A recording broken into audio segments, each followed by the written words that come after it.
Shalom, shalom.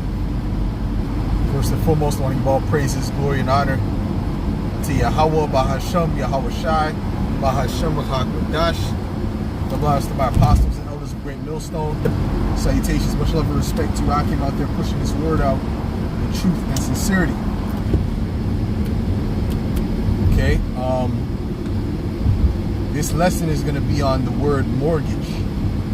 Okay, in this society where in order for you to get a house, you have to take out a loan. Now, a house is supposed to be a basic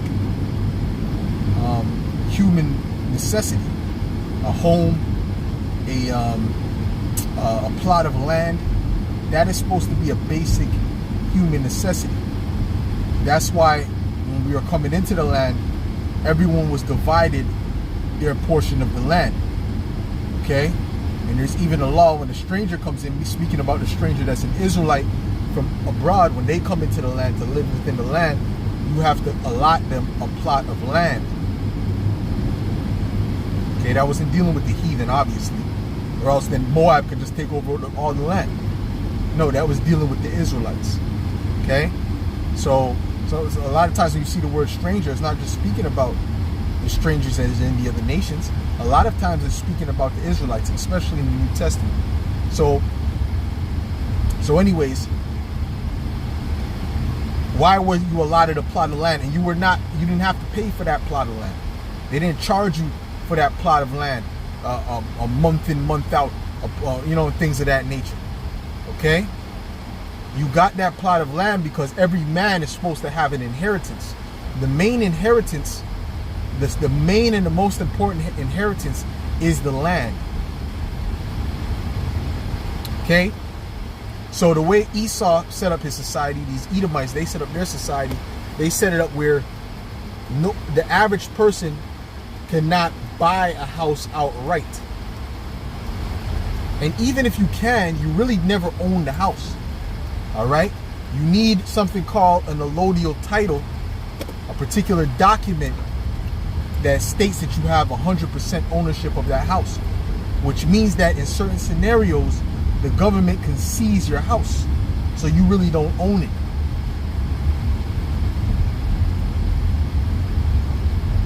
All right? So now, that's complete wickedness. That's complete wickedness and that's complete oppression. But people will tell you this is a better quality of life. This is the worst quality of life. In the West, that's the worst quality of life. And when you say that, a lot of immigrants are saying that now. They're speaking against Canada. They're speaking against America, saying this is a scam.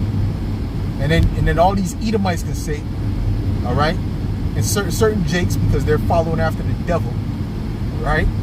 They'll say, oh, well, go back to your country. You know the typical Edomite response. I'll go back to your country then. And a lot of them say, yeah, well, that's what I'm going to do. I'm saving up to I'm buying a house. I'm buying property in my country because this place is a shithole. Because of the quality of life. See, the reason people come to this place, they don't come to this side of the earth for a better quality of life or a peace of mind. They come to this place to get opportunity and to send their resources back home. See, in Jamaica and in the islands, we have something called a barrel, right? Which a barrel is something where you put all kind of things inside and you send it back. And it's a big ass barrel. It's huge. It's like the size of 5 foot. This is like almost the size of a human body. Okay, you understand? It's a big, huge barrel. You fill it with all these different things to bring it over to the islands. Okay? See? So, which Jake doesn't have much to give anyway, because Jake is in poverty anyway. But these heathen, they have more to give. They'll be sending all kind of money over there. Tens of thousands of dollars over there. Right? But they'll use this place for to get their degree and different things like that. All right? But other than that, this is a shithole. Okay? Now, when you deal with the word mortgage, right? It's a compound word. Mort meaning dead. The way you say dead in French is mort. And it's spelled the like this, M-O-R-T. Mort, that means dead. Okay?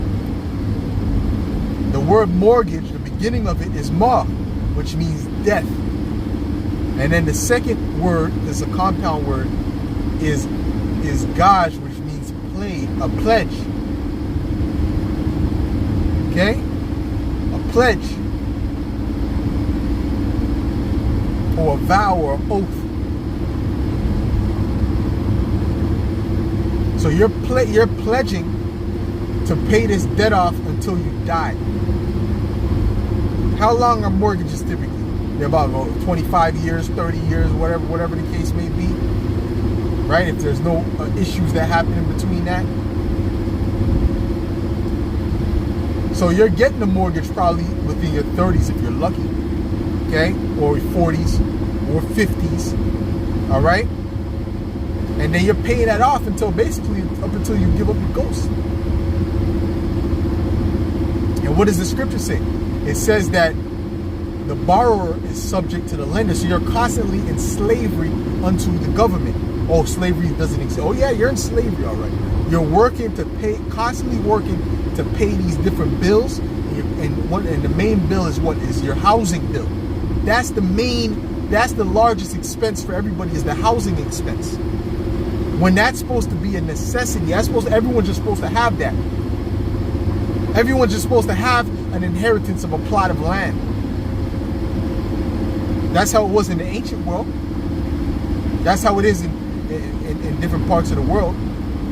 Not everywhere, because they're following after the ways of the West, which is the ways of death. So now you have to constantly pay this back, this place that you're living in. And Lord forbid, you're not able to make those payments. Now you have to become a beggar. Now you have to become a beggar. So what does that put upon you? That puts major stress. First of all, you're living in stress because of that. That is a major reason why you're living in stress, because you have to constantly work, and you better not lose your job, man. You better not come in late more than 4 times without a proper excuse. Or you could be looking at homelessness. That's stressful, man. That's a stress that is upon these average people. See, we don't stress like that because we have Yahweh Shem Yahweh Shai, but it's still stress for us regardless. It's still stress for us regardless. We still got to work to eat.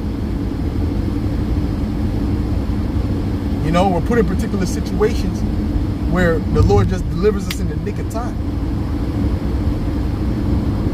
Okay? So that's not a way to live. That is supposed to be already paid for and already gotten, man.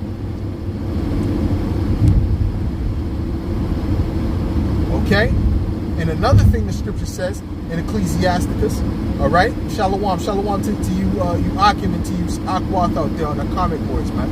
Yahweh Shem Yahweh Shai, Ba'ashem Kakwadash Brakathem. We're almost out of here. We're almost out of here. Yahweh Shai is coming back to deliver us real soon, man. We can feel it. We can feel things are about to change, man. Okay? But don't worry, you're going to be protected in those times, man. Okay? So anyways,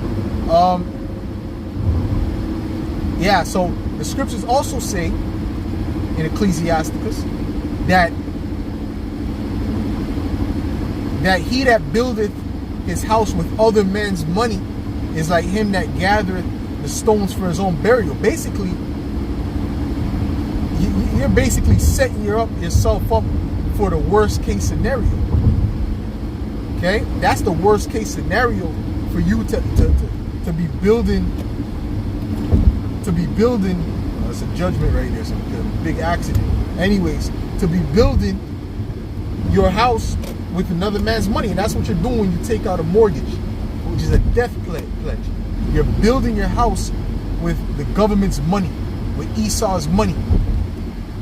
Okay, or you know, you're depending on that loan, right, to be able to live in that house, and you have to pay that loan back, or that you can legally take that house from you. That is oppression. That is wickedness. That is cunningness. That is subtlety. And they make it, and the way they try to describe it to you is like this is normal. That's not normal. See, they made it normal. They made it normal in the recent years, in the recent decades. But if you go back to the ancient world, this is folly, this is madness, this is stupidity. And no one would want to agree to a quality of life like this. The food you're eating is all poison, it's all in a package, has all manner of ingredients. You don't know what the hell is in it.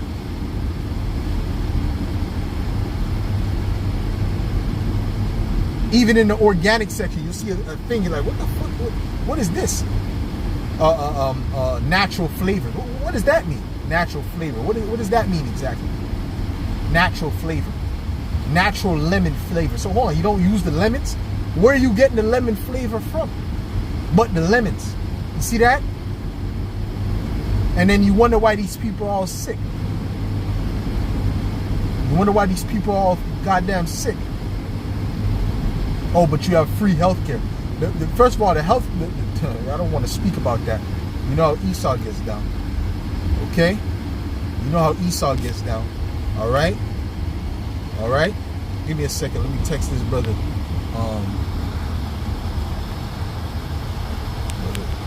Important message. Okay. Salakia. Okay, yeah, Khan. Yeah, so at the end of the day, man. At the end of the day, man, this is a setup, man. You're set up for the okie doke in this place, man. You're set up to be in a perpetual state of oppression. All right? You're renting. The mass majority of brothers and sisters are renting. Okay? You're in a place and you're paying rent. You're not even paying mortgage mostly. Okay? What kind of thing is that? You're basically a place that you grew up, your family grew up in, right? From generation to generation. All right? You're paying rent as if you're a traveler, as if you're a sojourner in the place. But you've been living there for 40 years. You've been, you're like third generation, fifth generation. You've been there since slavery. And you're paying rent as if you're a sojourner. And even in the ancient world, the sojourners, they had houses for the sojourners. They had guest houses for the sojourners, man. They didn't have to pay, man. They would show pure hospitality. They wouldn't even have to pay for their food. The food would usually be supplied if they were living after, the ways we were living in the ancient world. Okay? Speaking about that, the Abraham and his descendants, man. Minus Esau. Okay, we'll say Ishmael, the sons of Keturah, and of course the Israelites. We lived in a way of hospitality. We lived in a way of bringing in someone that was a stranger and feeding them and things of that nature that's amongst your people. Okay? So you're living as a sojourner in a place that's supposed to be your home.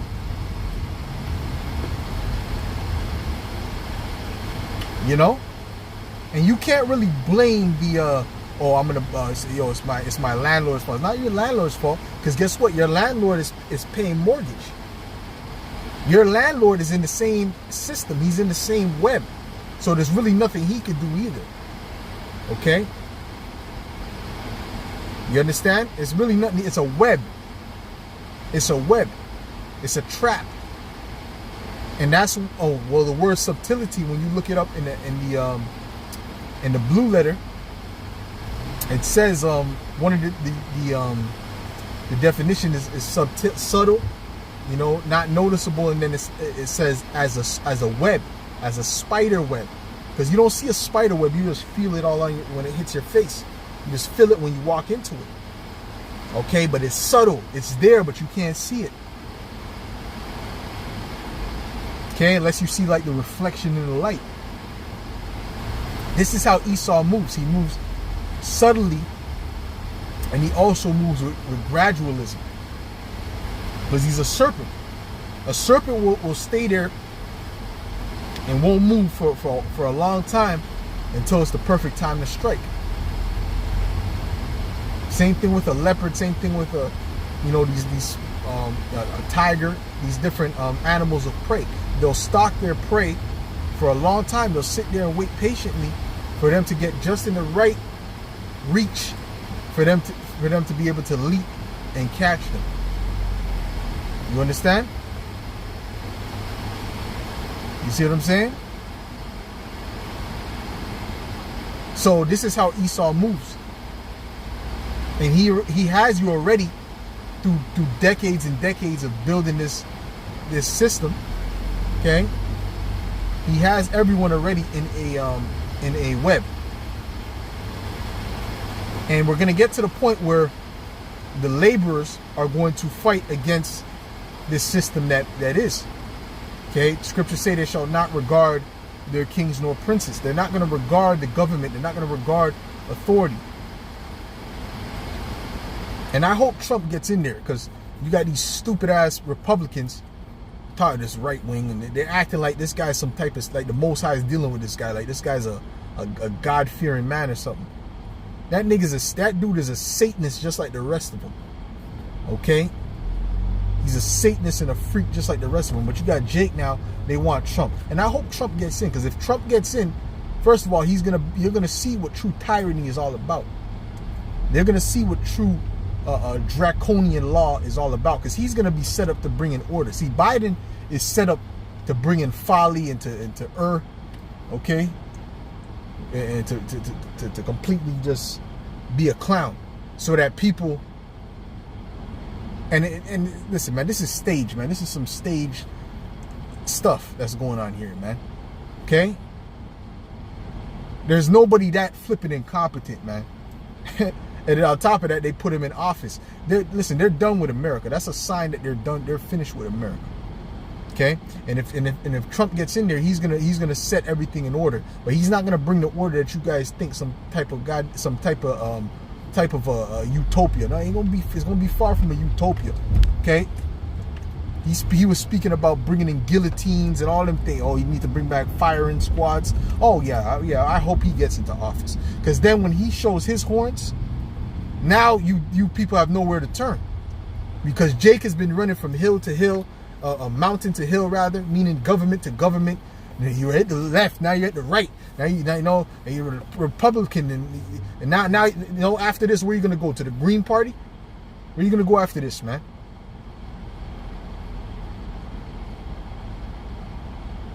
You understand? So Jake is in a they're walking in circles like in the wilderness, man. They don't know where to turn, man. They don't know where to go, man. Okay?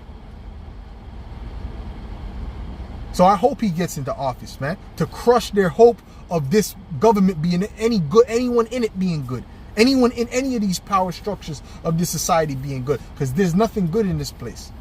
This place is a place that is the most wicked that has ever been. And it's the most oppressive. You think you're free. It's funny because it gives you the illusion of freedom. And there's a particular elite that said there's no one more hopeless than the slave that thinks he is free. And they have you thinking you're free. What you have right now in this particular system is permission slips. You have particular permission to do certain things. You have the permission to drive a car. That's why you have a license. What is a license? A license is a permission. Yeah, well, I bought the car. Oh, you bought the car. That's cool. But you need permission to drive the car, man. Okay? You actually need permission to drive the car. And you need permission to sell the car too. Why? Because there's something called a registration. All right? This is the brother pillars of Benjamin, Shalom Ak. It says, Revelations 13 and 11, and I beheld another beast coming up out of the earth, and he had two horns like a lamb. Now the two horns represent the duality of this system. Okay, the Democrat, the Republican, the liberal, conservative. In Canada they call it, we have the liberals and the conservatives. It's the same thing as the Democrats and the Republicans with a different name. In the UK they have the Labour Party, and I believe it's the Liberal Party. All right. So they got the same type of duality. But there's other parties within this system, but those other parties, like, they don't exist. Nobody votes for them. Well, we know that's all a scam, right? Why are people only focused on these two parties? Because of the prophecy, man. This is a system with two horns like a lamb. Okay? It says, the